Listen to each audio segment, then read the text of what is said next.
দুর্গাপুরের বিধাননগর হাউজিং কলোনিতে ভোররাতে স্কুটিতে আগুন লাগানোর ঘটনায় ব্যাপক চাঞ্চল্য ছড়িয়েছে।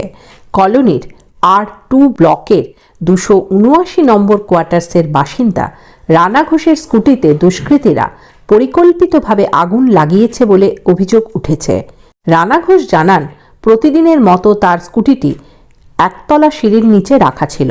ভোর রাতে প্রায় 4টে নাগাদ একতলা প্রতিবেশী তপন বন্দ্যোপাধ্যায় আচমকা কর্কশ শব্দ শুনে দরজা খুলে বাইরে বেরিয়ে আসেন। তখনই তিনি দেখেন স্কুটিটি দাউ দাউ করে জ্বলছে। ঘটনা হচ্ছে, ওই আমার প্রতিবেশী নিচে থাকেন, হ্যাঁ, ব্যানার্জিবাবু,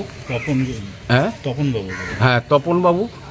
উনি হঠাৎ করে ঘুম থেকে উঠে 3:30 পৌনে 4টে নাগাদ একটা চচ্চড়া আওয়াজ শুনতে পান। এবার সেই আওয়াজটা শোনার পরে উনি ভেবেছেন বোধহয় গেটটা যেহেতু লক থাকে, তো সেখানে উনি ভেবেছেন বোধহয় যে কেউ গেট খুলতে পারছে না, তো সেই গেটটা খোলার ব্যাপারেই হয়তো কারোর অসুবিধা হচ্ছে, একবার চেক করে দেখি। তো সেটা চেক করতে গিয়ে উনি দেখছেন গাড়িটা দাউ দাউ করে জ্বলছে। তখন উনি চিৎকার চেঁচামেচি করেছেন। এবার শীতকালে রাত, দরজা জানলা বন্ধ, বোঝা যাচ্ছে না। সেই সময় বেরিয়ে দেখছি গাড়িটি আমার দাউ দাউ করে জ্বলছে। এই হচ্ছে সিচুয়েশান। কি সন্দেহ কি করছেন? সন্দেহ, যা সিচুয়েশান দেখতে পাচ্ছি, একটি তার ছিল, একটি বড় লাঠিতে রকেট লাগিয়ে গাড়ির পেছনে আগুন লাগানো হয়েছে। এবার ঘটনা হচ্ছে যে লাঠিটা দেওয়া হয়েছে, সেই লাঠিটা প্রথমে ছোট ছিল, তাতে দেওয়ার চেষ্টা করেছে, তাতে হয়নি।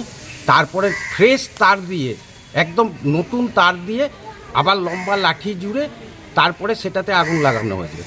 এখন ঘটনাটা যেটা বোঝা যাচ্ছে, এটা বাইরের লোকের কাজ নয়। বাইরের লোক হলে পরিকল্পিতভাবে বড় লাঠি নিয়েই আসতো। পুলিশকে খবর দিয়েছিলেন? হ্যাঁ, পুলিশকে তারপরে ফোন করেছিলাম ফাঁড়িতে। ফাঁড়ির পুলিশ এসে দেখে গেছে, ওনারা সব ফটো তুলে নিয়ে গেছে। কী নাম আপনার? আমার নাম রানা ঘোষ। আপনি বিধাননগর হাউজিংয়ের কোন ব্লকে থাকেন? আমি Bidhannagar হাউজিংয়ে R2 279 Bidhannagar housing R2।